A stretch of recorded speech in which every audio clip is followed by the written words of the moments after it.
Okay. I recently kickstarted. I suppose it wasn't that recent due to the fact that obviously it took a while after the initial payment for the Kickstarter to complete going through and create all of the tarot decks and ship them out. But I recently kickstarted this Baroque tarot deck, and I was thinking of going through it and doing some readings perhaps. Oh, we've got Amor Vincit Omnia, Love Conquers All by Caravaggio. I do love Caravaggio. Um, his classic painting. Oh, wait. I'm not sure if that. Oh, sorry for that. I'm not yet used to filming on my phone with a stand. This is actually my first time, so let's see how it goes. But I was going to say, I don't know if it is Caravaggio who painted Judith beheading Holofernes, but I think it was, and if that's the case, that's one of my favorite paintings. Okay, so let me first open this and make sure that I understand what I'm doing. I'm pretty sure I need to shuffle it because as soon as you get your Baroque tarot deck so that you can form a deeper connection with it. Begin by setting an intention for your readings. Okay, well, I can definitely do that another time. Spend time with your cards, shuffle them. Yeah, this is going to be my first time seeing some of these paintings. Oh, this one looks familiar. Anyway, some of these cards. Oh, there are many ways to shuffle. It's not a predictor for the future. And essential tarot spreads. I think I'm going to do the 3-card spreads, or a 3-card spread. So, to start with that, I'm going to shuffle.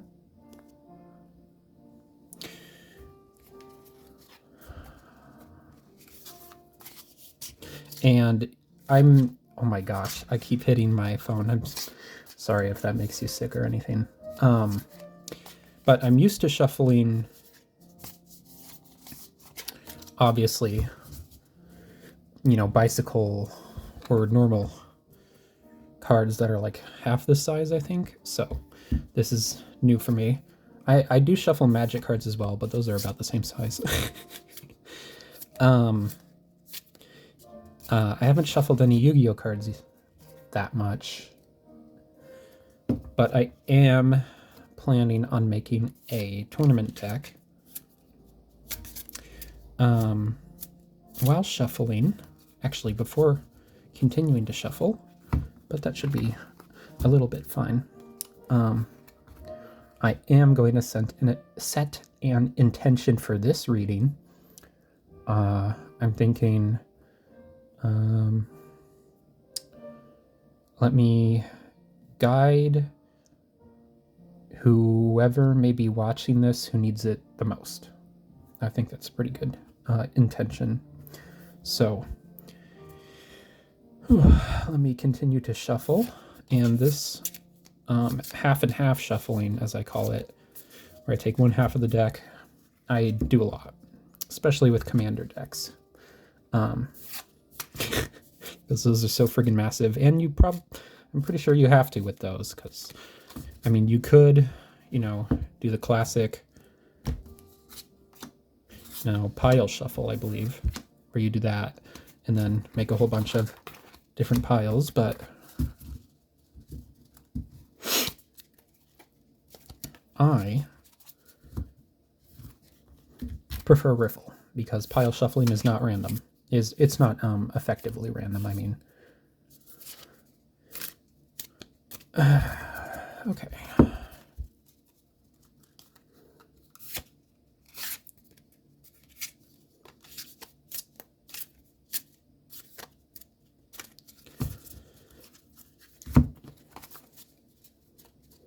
see if I can.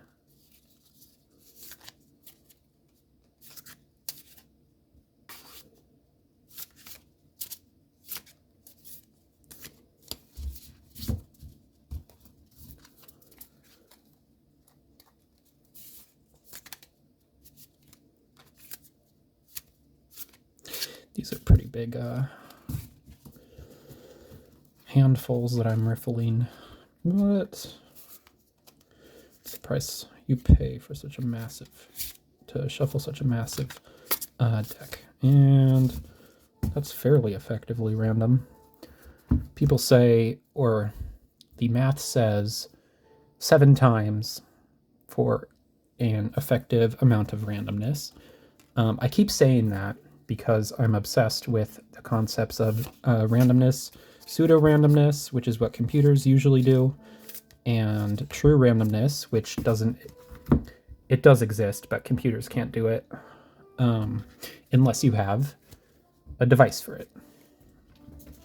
I won't get any further into that, but it's something interesting that I like to read about and think about.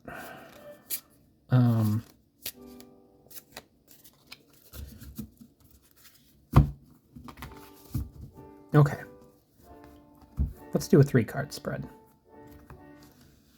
Start.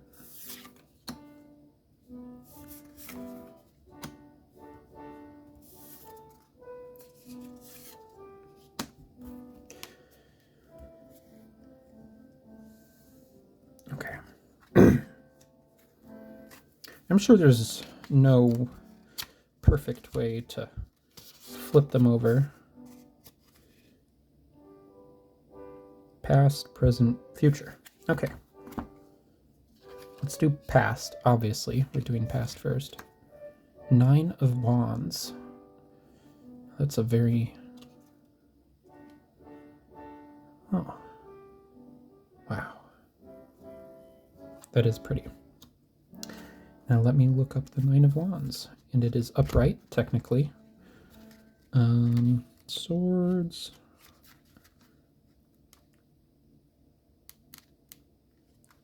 Okay, so it's coins.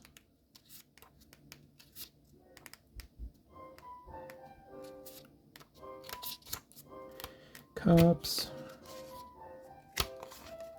Come on.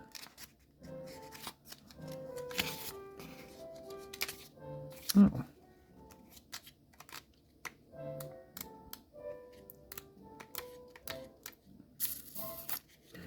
I thought they were in order starting with coins, but suppose it starts with wands.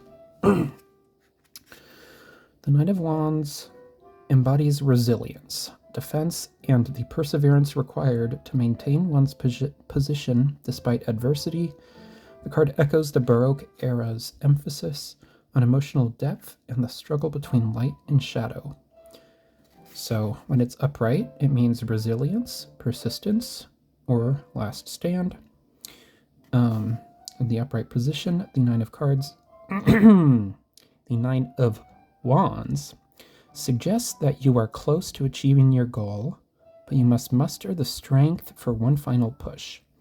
It's a call to remain resilient and maintain your defenses even when you are on the verge of exhaustion. So, persevere. You are close, you are getting there, and you just need one final sprint. I'm using terms I might not need to, but okay, let's do present. Or suppose, since it's in the past, actually, let me discuss that a bit. Since it's in the past, perhaps you have just completed that sprint, you have done that push, and it's finally over. You've been resilient. So, 8 of Wands in,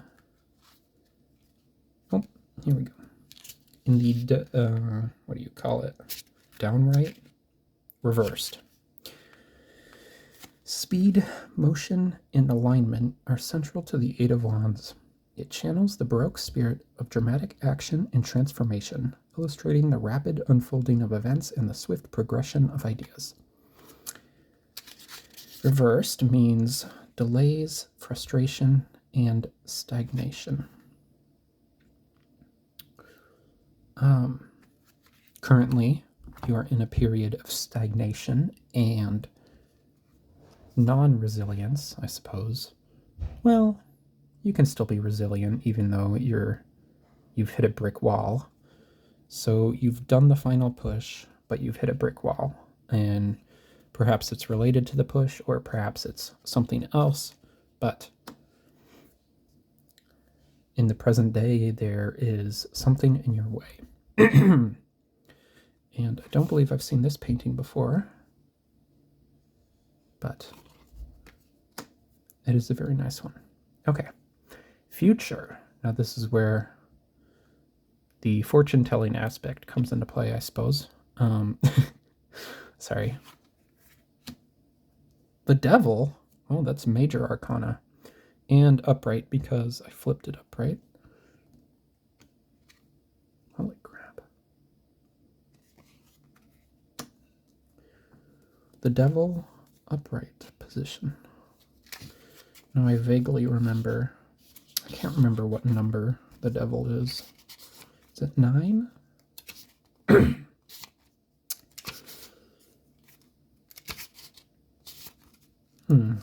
suppose not. Here we are. The essence of bondage to material possessions or destructive habits. The struggle with our shadows and the challenges of breaking free from self-imposed chains. Upright, it refers to temptation, materialism, power, and seduction. In its upright position, it speaks to being trapped by materialistic pursuits or unhealthy attachments.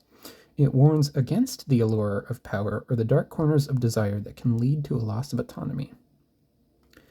So, in the future and upright position, the Devil means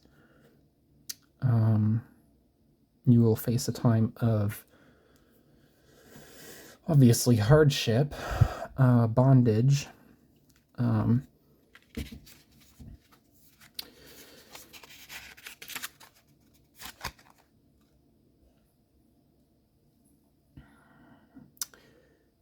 perhaps an allure of the dark corners of desire. You will face materialistic pursuits, unhealthy attachments. You will be tempted with something negative, that is. So, for example, no, I shouldn't give that. I don't know. Betraying someone for a better position, that's the second thing that comes to mind. Maybe an addiction you have, which will obviously tough experience there, and perhaps that's related to the previous two cards as well. Or maybe it could be something small, like you want to reduce the amount of candy that you're eating, but Valentine's Day ended not too long ago and there's a ton of candy on sale. So I think that's a good reading. So just finished a final sprint and been resilient during it, but now you've come up to a brick wall and facing the temptations of the darker side of desires, which is a very Catholic way of thinking, or Protestant actually.